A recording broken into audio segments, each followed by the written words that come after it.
बच्चों आज हम करने वाले हैं इनवर्स ऑफ ए फंक्शन कि किसी फंक्शन का हम इनवर्स कैसे निकालते हैं। तो इनवर्स ऑफ फंक्शन में क्या है कि इनवर्स तभी एग्जिस्ट करता है जब पहली बात तो ये फंक्शन जो है ना ये हमारा वन वन होना चाहिए और ओन टू होना चाहिए। अगर वन वन और ओन टू नहीं है ना, सपोज वन वन और ओन टू नहीं है तो तो हम इनवर्स फाइंड आउट नहीं कर सकते हैं। ठीक है, तो इसके लिए कुछ ये मैपिंग करके दिखा रखी है इन्होंने। ये जो इसमें ये ऐसे हम फंक्शन डिफाइन करते हैं इसके अंदर, जैसे कि अभी हम देख पा रहे हैं इसके अंदर। ये देखो, ये हमारा ये सिंपल हम फंक्शन डिफाइन ऐसे करते हैं। इनवर्स क्या हो जाएगा, देखो एक्स से वाई में हम जा रहे थे ना यहाँ से, ये तो था हमारा फंक्शन डिफाइन कर रखा है। तो इनवर्स क्या होएगा, हम उल्टा आ जाएंगे वापस, मतलब कि ये तो एरो इधर हमारी बन रही थी, तो अब जब हम इनवर्स निकालेंगे तो हम क्या होएगा, y से x पे आएंगे, इस तरह से हो जाएगा। अब इन्होंने यहाँ पे जो इसकी फिगर है वो इस तरह की बना दी है, मतलब कि y से हम x के ऊपर जा रहे हैं। ठीक है, तो ये हमारा हो जाएगा इनवर्स निकालने का एक तरीका। तो अब उसके बाद ये आगे डेफिनेशन दे रखी है, तो डेफिनेशन पे हम इतना इम्पोर्टेंट नहीं जाते, हम आगे आते हैं। ये कुछ इसकी डेफिनेशंस हैं, ये थ्योरम्स दे रखी हैं।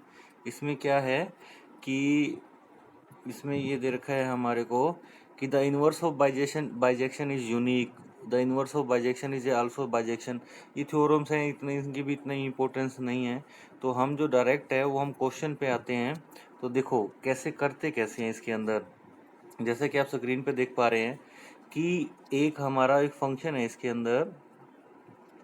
देखो एक एस दे रखा है, ये हमारा एक सेट है, ये हमारा एक टी सेट है। ठीक है, तो एफ इनवर्स फाइंड आउट करना है following function from S to T if exist, अगर ये एग्जिस्ट करता है तो फंक्शन इन्होंने खुद डिफाइन करके दे दिया। फंक्शन ये है a+3 b+2 और c+1, इसका पहला पार्ट है। देखो इसका मतलब क्या है कि एफ ऑफ ए की वैल्यू 3 है, ये है ना ए और 3 लिखा हुआ है। एफ ऑफ बी की वैल्यू हमारी 2 है और एफ ऑफ सी की वैल्यू हमारी क्या है, 1 है। तो पहले तो ये देखना है कि इनवर्स तभी एग्जिस्ट करेगा जब वो हमारा वन वन होगा।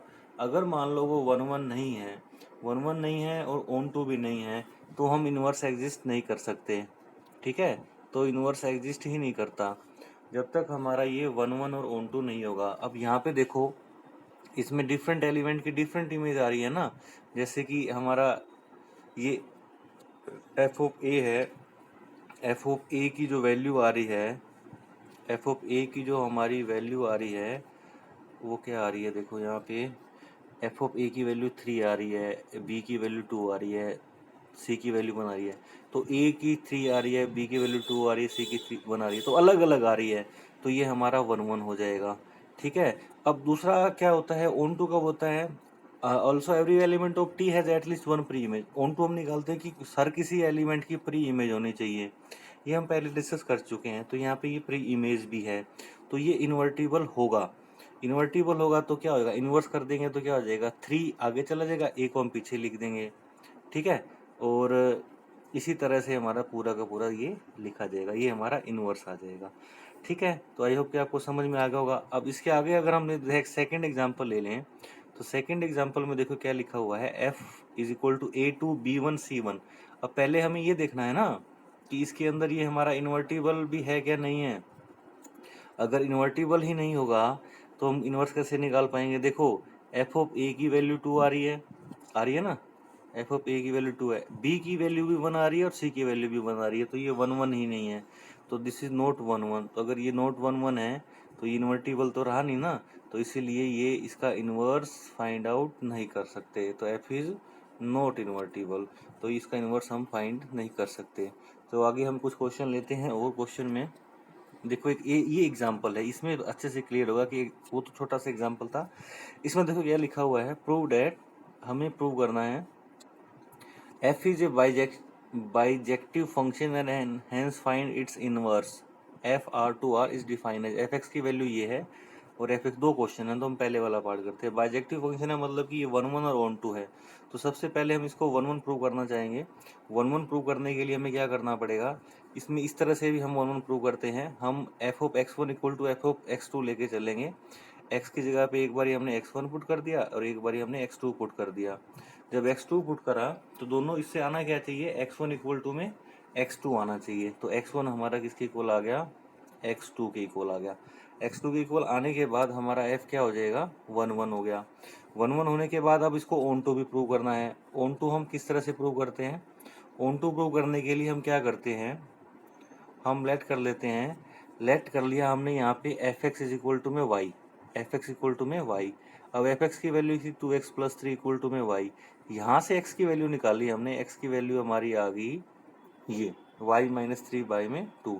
अब ये जो है ना, ये x की जो वैल्यू आई है, ये सेम वैल्यू है जो पहले आई है, इसको हम यहाँ पे पुट करेंगे एफ एक्स के अंदर। मतलब कि ये जो है ना, इस x के अंदर जो ये आपका यहाँ पे 2x प्लस 3 है, यहाँ पे x की जगह पे वैल्यू पुट करी हमने y माइनस 3 बाई में 2। तो ये अगर वापस y आ जाए, मतलब कि ये वापस y आ गया ना हमारा, हर एक क्वेश्चन में हमने ऐसे ही करना है। अगर ये यहाँ पे ये y आ जाता है तो ये हमारा ऑन टू है। इसी तरह से हम दूसरे क्वेश्चन में भी करते हैं। तो इसका मतलब हमारा इन्वर्स एग्जिस्ट करेगा, क्योंकि ये दोनों हो गए, इन दोनों हो गए ना ये। तो इसको हम अब क्या करते हैं, इन्वर्स तो हमारा डायरेक्ट अब क्या हो गया है, वैसे भी ये हो गया है वो y माइनस 3 बाई में 2। अगर यहाँ पे इक्वल टू y आ गया तो हमारा इन्वर्स एग्जिस्ट कर गया। f इन्वर्स y की वैल्यू आ गई y माइनस में 3 बाई में 2। अगर इसका f इन्वर्स x निकालना हो तो y की जगह पे क्या कर देंगे, y की जगह पे हमने क्या कर दिया, x पुट कर दिया, बस ये वैल्यू आ गई। तो इसी तरह से हम आगे वाला क्वेश्चन करेंगे। तो आज के लिए हम इतना ही करते हैं, बाकी के जो क्वेश्चन है वो हम नेक्स्ट क्लास में करेंगे। ठीक है।